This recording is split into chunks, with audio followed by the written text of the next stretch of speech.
것은 무섭기고 생각합니다.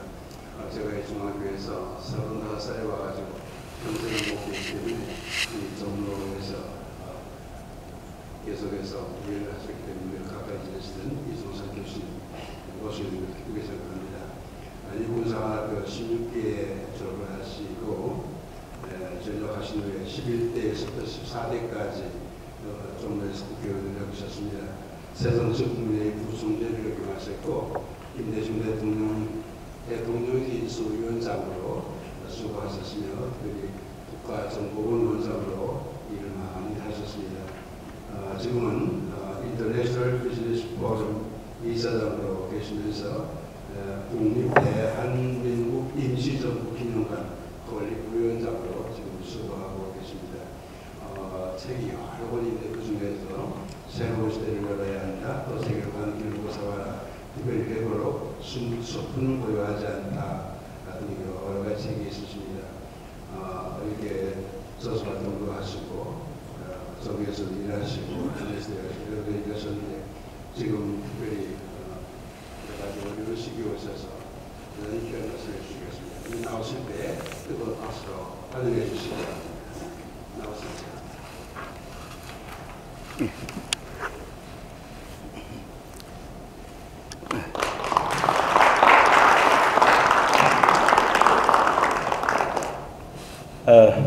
우리 정영관 목사님은 제가 이 지역의 국회의원일 때부터 많은 은혜를 주신 분입니다. 저 양반이 저에게 그간 좀 가만히 있지 말고 오늘 나와서 얘기 좀 하라고 명령을 하셔서 오늘 변변치 않은 준비를 해서 여러분 이렇게 뵙게 돼서 대단히 반갑습니다. 여기 이렇게 뵈니까 제가 오랜만에 뵈신 분들이 아직도 참 건강하셔서 대단히 반갑습니다.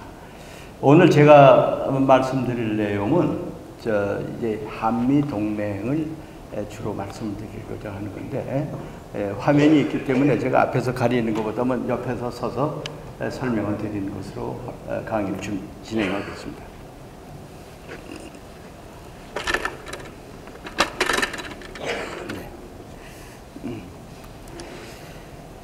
우리가 지금 제일 중요시해야 할 것은 이제 한반도 통일, 한반도 안보. 저는 어떤 면에서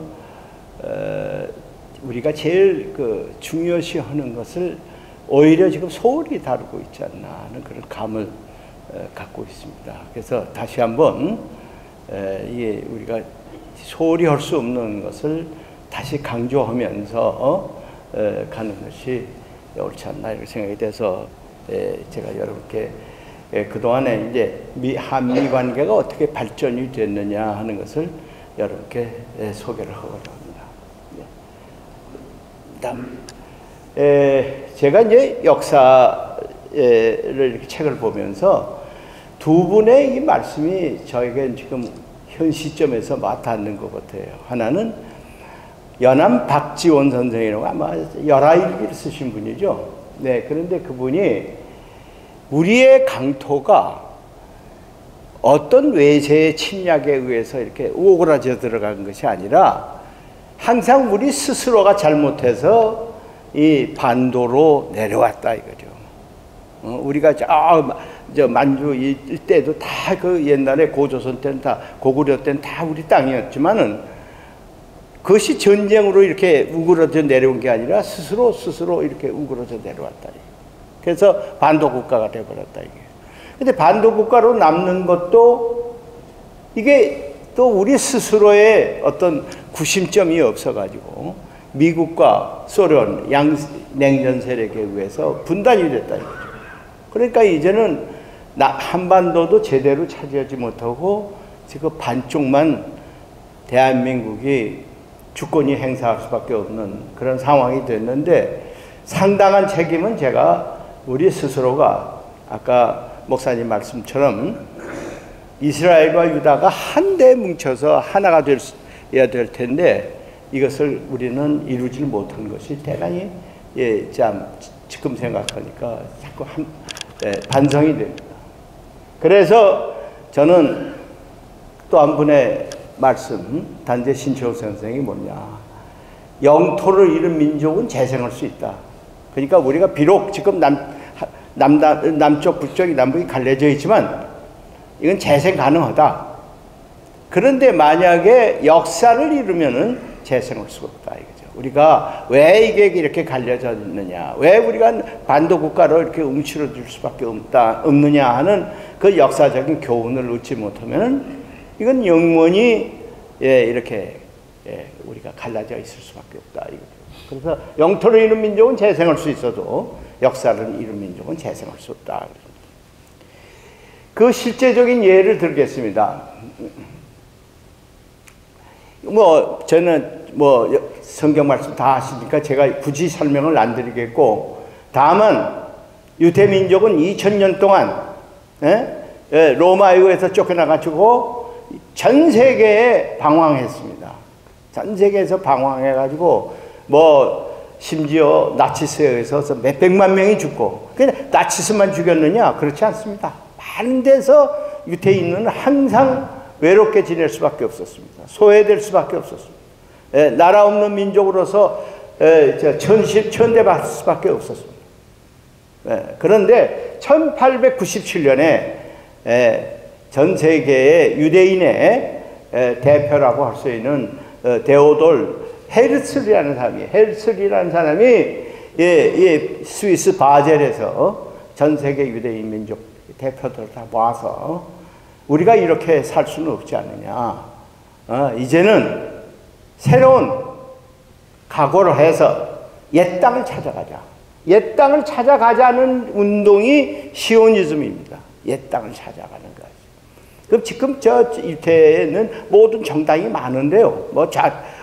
진보 정당도 있고 보수 정당도 있고 많은데 전부 시오니즘이라는 데는 이의가 없어요. 전부 옛 땅을 돌아가자는 데 대해서 이의가 없다 이거죠. 그래서 유대는 영원히 있겠고 예루살렘은 대대로 있으리라 하는 그 성경의 말씀을 그 사람들은 생활을 하고 있어요.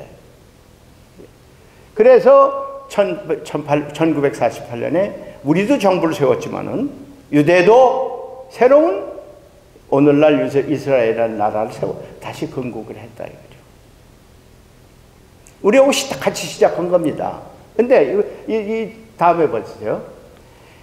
처음에 시작할 때는 이 녹색이 아랍이 차지했던 땅이고 흰 게 유대 민족이 차지했던 땅입니다. 근데 이게 차츰 어떻게 됐습니까? 지금 오늘날에 와서는 흰 게 더 많고 녹색이 줄어들었다 이게요. 왜냐? 이스라엘은 아까도 말씀드렸듯이 영토를 잊어버렸지만 역사를 알기 때문에 자기네들은 땅을 다시 재생해 갔다 이거예요. 땅을 재생한 유일한 좋은 사례입니다. 땅을 재생했어요. 다시 했어요. 뭡니까? 초상화가 바로 아까 얘기하는 시오니즘을 주창하신 데오돌 헬슬이라는 사람입니다. 헬슬. 제가 이스라엘을 국가정보원장 할 때 방문을 했었는데 거기 정보기관에도 크게 초상화가 걸렸고 또 수상 만나러 갔습니다. 네타냐후 사무실에 갔는데 거기서도 이 헬슬의 사진이 걸려있어요. 다음에 보세요. 심지어 이스라엘은 오늘날 유대민족은 오늘날 세계 최강자입니다. 유대민족은 많지 않습니다. 자기 나라 내에는 750만, 밖에 750만, 약 1500만 밖에 없습니다. 근데 세계를 지배하고 있다. 이게 뭐냐? 유엔에서 예루살렘에는 대사관을 설치하지 말라고 그랬어요. 왜냐? 예루살렘에는 지금 아랍 쪽도 있고 유대 쪽도 있고 이게 6.1 전쟁 때까지는 예루살렘이 이스라엘 땅이 아니었습니다. 6.1 전쟁 해가지고 결국 이걸 차지했는데 반쪽만 차지했습니다. 그래서 예루살렘 가보면 아랍 섹터가 있고 유태인 섹터가 있다. 그래서 그 유태인 섹터에 거기에 대사관이 들어오면 항상 불안하니 들어오지 않게끔 유엔에서 들어오지 말라고 했습니다. 그런데도 이번에 트럼프는 무슨 소리냐? 이스라엘 예루살렘에다가 미국 대사관을 설치했습니다. 그게 그 예루살렘의 대사관을 설립한 다시 연 그 식전입니다. Embassy of the United States 밑에 제루살렘 이스라엘. 트럼프가 이 이스라엘 민족 아니면 자기 선거에 불리하니까 굉장히 이스라엘 사람, 유대인 민족들을 옹호하고 있습니다. 다음 보세요. 그런데 정반대가 있습니다. 쿠르드족 아주 용맹스럽습니다. 이번에 IS를 물리친 것은 이라크군도 아니요, 미군이 아닙니다. 이 쿠르드족의 민병대가 IS 가장 악독한 IS를 물리치는데 13,000명을 죽였어요. 13,000명이 죽었어요. 자기네들이 그 작전을 하느라고. 쿠르드 민족은 시리아에도 있고, 이란에도 있고, 터키에도 있고, 이라크에도 있고, 전 세계에 약 4천만 명의 쿠르드족이 있습니다. 그런데 쿠르드족은 내가 어디서 왔는지도 모르고, 구약 성경이 우리 역사하고 가까웠는지도 모르고, 내가 어쩌다가 여기까지 와서 사는지도, 왜 이렇게 뿔뿔이 헤어져 사는지도 모르고, 역사를 다 잊어버렸다. 역사를 잊어버리니까 자기네 나라가 어떻게 결합을 해야 되겠냐. 아까 말씀드린 것 같이 이스라엘과 유다가 합쳐서 하나가 되는 것처럼 이 사람들은 하나가 되는 걸 미처 배우지를 못했다 이거예요. 그러니까 용맹은 하되 나라가 없다 이거죠. 보세요. 다음 보세요. 이게 이제 2018년에 IS를 마지막 이제 공격하는 그 시점에서 트럼프가 기자에게 이제 조만간 IS는 다 끝이 난다. 걱정하지 마라. 이걸 자랑하면서 그 끝장내게 하는 것이 누구냐? 쿠르드족 민병대다. 이렇게 해서 지금 자랑하고 있어요. 지도를 놓고 자랑하고 있는 거예요. 그런데 어떻게 됐습니까? 끝나니까 이 사실은 이 쿠르드 쪽하고 터키군 사이에 미군이 있었기 때문에 서로 이렇게 같이 작전을 하지만은 이 사이가 좋지 않아요. 그렇기 때문에 미군이 항상 거기에 그 중간에서 안전판 역할을 했는데 미군이 떠나버렸단 말이죠. 갑자기 미군이 떠나버렸어요. 그러니까 미군이 떠나니까 어떻게 됐습니까? 다음에서요. 갑자기 미군이 그 중간지대 미군이 떠나버리니까 터키군이 그냥 터키에는 쿠르드족이 있습니다. 터키에 있는 쿠르드족과 시리아에 있는 쿠르드족이 한데 합치면은 자기네들이 위협이 되니까 터키 군이 이 시리아에 있는 쿠르드족을 갖다 공격을 했다. 이게 어떻게 됐어요? 이거 막 공격을 하고 그러니까 난리가 나고 막 포격을 하고. 그 다음, 거기 있는 사람들은 다 피난 나가야죠. 다음, 이번에 이 조치로 인해서 미국은 굉장한 국제적인 손실을 봤습니다. 국제적으로 이제는 미국은 믿을 수가 없지 않느냐. 첫째, 미국은 돈 때문에 좌우되지 않느냐. 유대인들은 돈이 많으니까 트럼프가 아첨을 떨고, 왜냐하면 쿠르드족은 그 많은 돈이 없으니까 냉대를 받는 게 아니냐. 미국은 약속을 해도 지키지 않는다. 미국은 세계 평화보다는 자기 나라의 이익에 너무 지금 집착해 있다. 또 하나는 뭐냐? 지금 북한에서 핑계를 뭐라고 대냐면 미국이 지금 우리 비핵화하면은 뭐 금시발복처럼 할 것처럼 뭐든 약속을 하지만 우리는 미국을 믿을 수 없다 이런 것을 실증적으로 그런 사례를 만들어줬다. 그런 핑계거리를 만들어줬다 이겁니다. 지금 오히려 지금 트럼프가 이제 빨리 정상회담 하자 그러는데 왜 이래 지금 북한이 뒤에서 버티면서 말이야. 적대 행위 하지 마시오. 막 이런 거꾸로 됐어요. 예? 김정은이가 만나달라고 한 것이 금년 초인데, 예? 이제는 거꾸로 돼가지고 어떻게 되냐면 트럼프가 만나달라고 지금 그래요. 이게 아주 지금 우습게 돼갔어요. 또 미국은 세계 질서를 지금 자꾸 안 지키고 있습니다. 예? WTO라는 것이 왜 생겼습니까? 자유무역을 하기 위해서 생긴 세계적인 기구입니다. 그 주도적인 나라가 어디냐? 미국입니다. 그런데 미국 자체가 지금은 자유무역 필요 없다. 중국에게 하고 무역전쟁을 하고 있고, 우리 보고도 껄핏하면 지금 이제 저기 관세 올리겠다고요. 수입 제한하겠다고. 지금 현대자동차도 미국의 눈치를 봐야 돼요. 왜냐? 미국이 들어오지 못하게 하면 자동차를 팔 수가 없단 말이에요. 이제 이런 상황이 됐고, 더군다나 미국은 세계 환경 문제에 대해서 전부 합의했어요. 이제 CO2 가스를 갖다가 더 이상 발생하지 않도록 하자 하는 파리 협약을 했습니다. 얼마 되지 않았어요. 그런데 자기는 탈퇴하겠다고 그랬어요. 지키지 않겠다. 근데 이런 일을 자꾸 하니까 미국이 세계적인 위신이 점점 추락하고 있다. 이게 안타까운 일이에요. 네, 이게 트럼프가 돼서 아주 유난히 이게 이제 눈에 띄게 달라지고 있다. 네. 다음 주제. 그래서 제가 이렇게 달라지고 있는 미국, 여기 이걸 갖다 우리가 스스로 한 번쯤, 아까 우리가 생각한 것처럼 역사를 잃지 않기 위해서, 역사를 잃은 민족은 재생할 수가 없다. 그러니까 역사를 잊지 않기 위해서 우리가 미국과의 관계를 어떤 상황에서 시작을 했느냐. 1880년에 김홍집 대감을 고종이 일본에 수신사로 보냈습니다.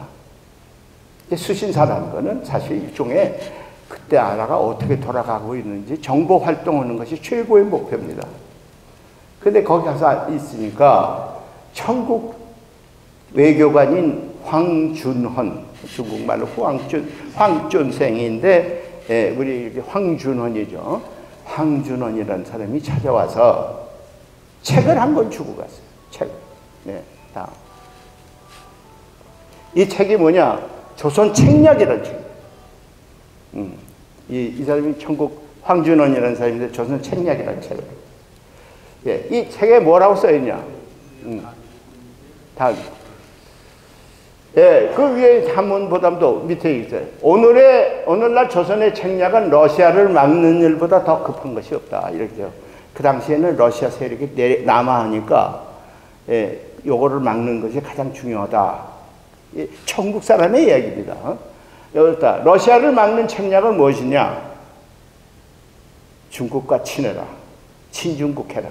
결일본해라. 결일본. 예? 일본과 결합해라. 연미국해라. 미국과 연합. 예? 그래서 이렇게 해서 러시아를 막아라 하는 것을 얘기했어요. 그 다시는 아마 중국의 입장에서는 러시아를 막는 게 제일 큰 목적이었던 것 같아요. 근데 이거를 갖다가 요새 요거를 싹 러시아를 막는 것을 뭘로 바꾸냐면 북한의 위협이라는 말 또는 동북아의 안정이라는 말을 바꾸면은 지금 제일 급한 것이 북한의 위협이다. 제일 급한 것이 동북아 위협이다. 안정이다. 이를 위해서는 어떻게 하느냐? 여기는 친중국 해라를 갖다가 중국을 미국으로 바꿔 친미국 해라. 결일본 해라. 일본과 잘 지내라. 연중국 해라. 중국과도 왼수 짓지 마라. 이게 저는 요새도 이것이 해당되는 얘기다 이게요. 말만 몇 개 바꾸면은 이 조선 책략이라는 그 당시에 국가 전략이 오늘날에도 좋은 전략이다. 이렇게 생각합니다. 그런데 이제 한번 다른 걸 거기에 이제 다음에 뭐라고 언급을 했느냐. 미국이란 나라를 소개했어요. 그 당시에 고종은 미국이란 나라가 어떻게 생겼는지를 모르고 있었어요. 그러니까 황준원이라는 천국 외교관이 미국이란 나라를 소개를 해준 거예요. 뭐라고 소개를 했느냐. 미국이란 나라는 예의로서 나라를 세웠고 영토를 탐내지 않고 다른 나라 인민을 탐내지 않고 다른 나라 정사에 관여하지 않는 그런 나라입니다.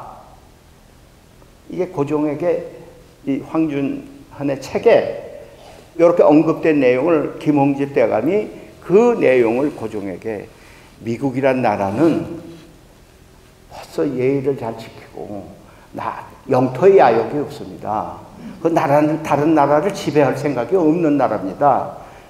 이것을 얘기를 하니까 고종이 이 말 중에 친중국, 결일본, 연미국하라는 그 말 중에 유난히 이 미국에 대해서는 미국이라는 나라가 그런 나라가 있었구나 하는 것을 알게 됐다 이겁니다. 그래서 그 다음에 이 고종이 여러 나라가 있잖아요. 영국, 프랑스, 독일, 러시아 다 여러 나라가 있지만은 미국과 제일 먼저 1882년에 조미수호 통상조규를 체결합니다. 미국과 제일 먼저 체결했어요. 이제 우리가 잘못 알면 영국과 한 것처럼 되는데 미국과 제일 먼저 했습니다. 왜? 미국은 영토의 야심이 없다는 거기에 고종이 솔깃했어요. 그래가지고 제일 체결했는데 그 조미수호 통상조약 가운데 좋은 구절이 하나 있습니다. 다음 그게 뭐냐? 끝 오피시스라는 근데 그게 뭘 통하냐면 말하자면 조선과 일본이 다툼이 생길 때 미국이 중재를 할 의무가 있다 이런 얘기입니다.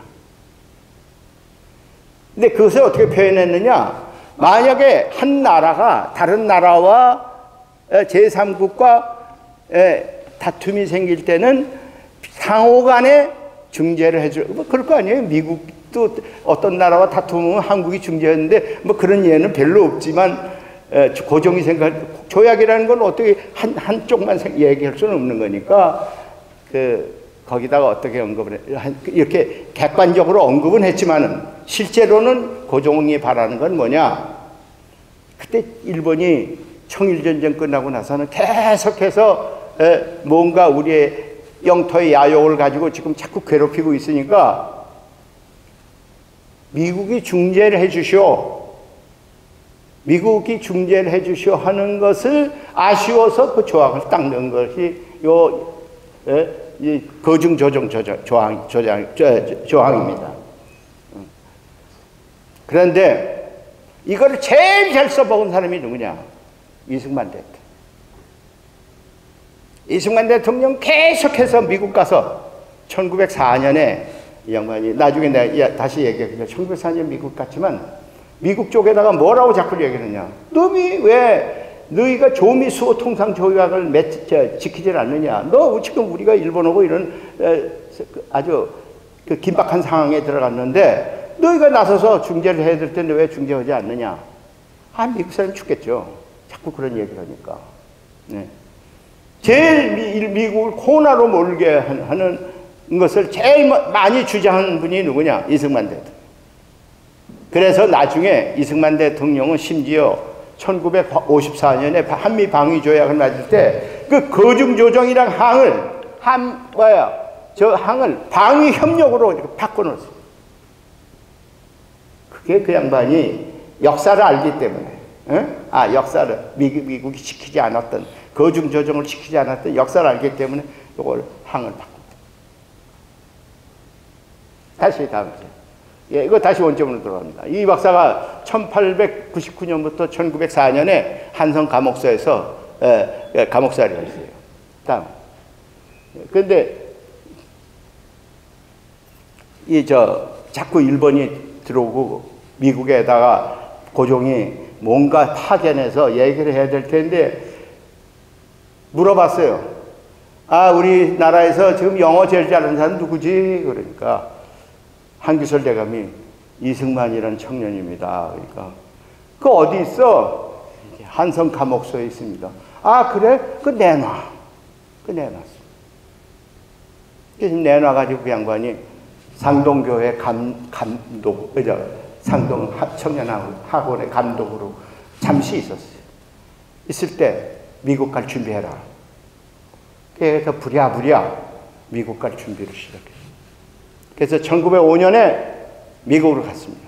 아, 그때 가긴 갔는데 그때 상황은 어떠냐. 러일 전쟁에서 그때 배 타고 가니까 몇 달 걸리잖아요.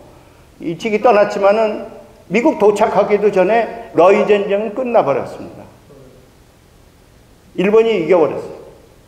근데 이 양반이 이제 하와이 도착해서 준비를 하려니까 바쁘죠. 상황이 자꾸 바뀌어지니까요.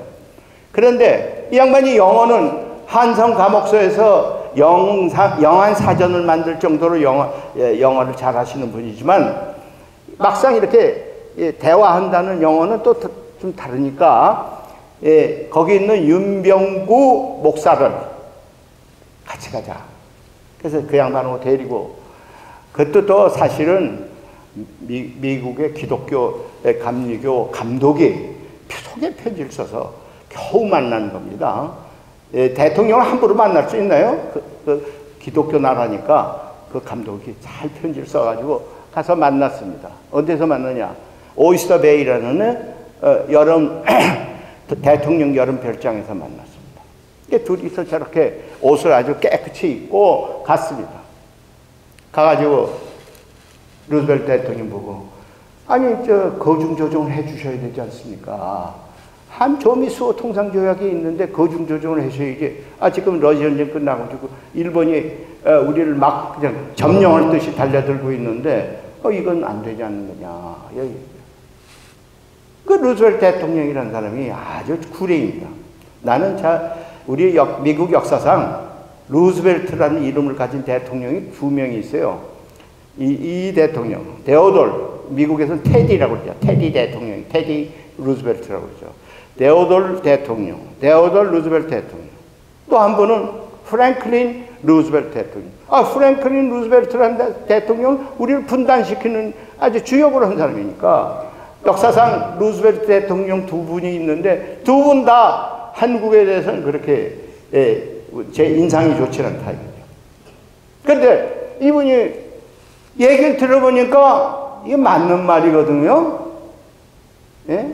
통상 조약이 있는데 너희가 이걸 지키지 않으면 너희들이 나서서 지금 일본을 하고 뜯어 말려야 될 거 아니냐 했는데 할 말이 없거든요. 그러니까 대통령이 구레이니까 야, 네 말이 맞다. 그런데 네가 말한 걸 가지고 내가 대통령이 어떻게 행동을 하느냐. 그러니까 네가 네 말을 정리해가지고 공문으로 우리 국무부에다 접수를 시키면 우리 국무부에서 나한테 건의를 할 거다. 그러면 내가 그때 행동을 할 수가 있지. 네 말만 듣고 내가 행동할 수는 없지 않냐. 싹 피했어. 피하면서 어떻게 했냐. 임명구 대통령을 면담하는 그 시기에 어떻게 됐느냐. 이 일본하고 미국은 비밀리에 테프트 가즈라 조약을 맺었어요. 테프트라는 미 육군 장관과 가즈라라는 일본의 총리가 동경서 만나가지고 어떻게 했느냐. 일본은 한국을 지배하는 것, 또 미국은 필리핀을 지배하는 것 서로 양해하자. 이런 비밀 조약을 맺었어요. 이승만에게는 그렇게 아주 번들하게 얘기를 하지만 실제로는 그런 짓을 했다 이거죠. 이게. 예. 그리고 게다가 데오돌 루즈벨트 딸을 우리나라로 보냈어요. 고종 황제가 말이죠. 루즈벨트 딸이 왔는데 이게 무슨 미국의 공주가 왔다 그래가지고 그 당시에 자가용이 없잖아요. 전국의 가마를 다 동원해서 가마만 80대가 동원이 됐어요. 거기 수행원들 전부 가마 태워가지고 왔다 갔다 하고. 이 다음 사진 좀 보세요. 예, 그러는데 일본이라는 나라는 지금도 자는 요새 아베를 하는 것을 요새 그런다고 생각하지 마세요. 원래 일본 사람 대단히 교활하고 아주 이중적입니다. 원래 그래요. 우리가 지금 아베를 뭐 이렇게 뒤에서 꼬집는다 이렇게 생각하는데 원래 그렇다. 그 당시에도 일본은 어떤 짓을 했냐? 이 보세요. 러시아와의 전쟁을 하려는데 영국을 자기 편으로 끌어들여야 되거든요. 그래서 일영동맹을 체결했습니다. 그게 1902년입니다. 1904년, 5년이 러일 전쟁 때예요. 그러니까 2년 전부터 준비를 한 거예요. 예? 그리고 어떻게 됐냐? 예? 1902년에 예? 이미 아카시 모토지로라는 프랑스 주재 일본 무관에게 어떻게든지 소련에서 내란이 일어나도록 우리가 역할을 해봐요. 그 아카시 모토지로가 미쓰이 상사로부터 300만 원을 받아내가지고 그 300만 원 누굴 줬느냐? 레닌을 줬습니다. 레닌. 스위스의 망명 중인 레닌에게 돈을 줬어요. 소련 혁명 일으키라. 응? 소련 혁명을 막 일으키니까 아니 극동으로 군대를 파견할 수가 없잖아요. 지금 러일 전쟁은 극동에서 지금 전쟁을 하는데 군인을 파견을 더 많이 해줘야 전쟁에서 이길 수가 있을 텐데 모스크바 여기서 난리가 났네. 베텔부르크 여기서 난리가 나고 막 매일 데모가 나고 막 저 경찰하고 붙고 근하고 붙으니까 이걸 군을 뺄 수가 없잖아요. 이걸 하기 위해서 이미 계산을 한 거예요. 일본 사람들은. 그래가지고 300만 원이면 그 적은 돈 아닙니다. 그 당시에 300만 원이 큰 돈이에요. 응? 그 요새는 뭐 아마 3천억쯤 되겠죠. 예? 그런데 레닌에게 줬어요. 그 레닌은 그 돈 가지고 혁명 일으킨 거예요. 그래서 혁명이 일어나고 그러니까 군인이 극동 쪽으로 못 가니까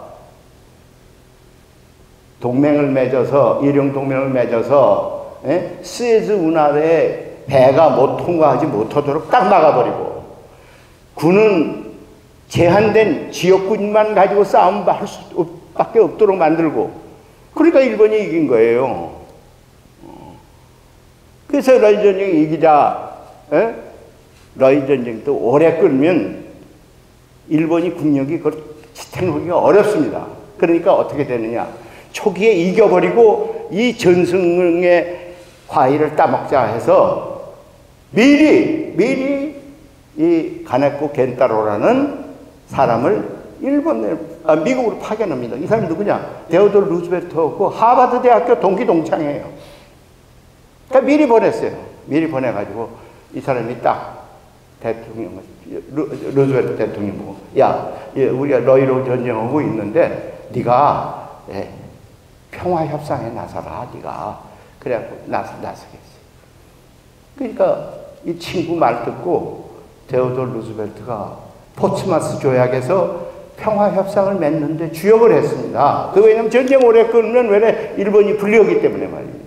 그래서 오래 끌어 포츠마스 조약에서 평화조약을 끝내고 이 루즈벨트가 지금 노벨 평화상 탄 사람입니다. 그 공로로. 그렇게 이렇게 세계 국제 정세가 돌아가고 있는데 일본은 그 돌아가는 가운데에 들어가서 요리를 했다 이게요. 이쪽에는 혁명이 이렇게 들 거고 저쪽에는 동맹을 맺도록 하고 막 이런 장난질을 다 했다 이게요. 이런 것이 그러면 그때만 그러고 요새는 가만히 있느냐? 천만의 말씀입니다. 요새 우리 정부가 일본으로부터 엄청난 골탕을 먹고 있어요. 근데 이제 우리가 지금 이제 무슨 경제 보복을 한다는 요것만 지금 생각하고 있는데 이건 직접 당한 거고 세계적으로 우리를 갖다가 그냥 모략을 하는데 음해를 하는데 이만저만한 음해를 당하고 있지 않습니까? 우리가 지금 이거 모르고 있어요. 마치 그 시기에 혁명 일으키라고 돈 주고 또 동맹 맺고 이런 이면 공작을 지금도 쉬지 않고 하고 있다.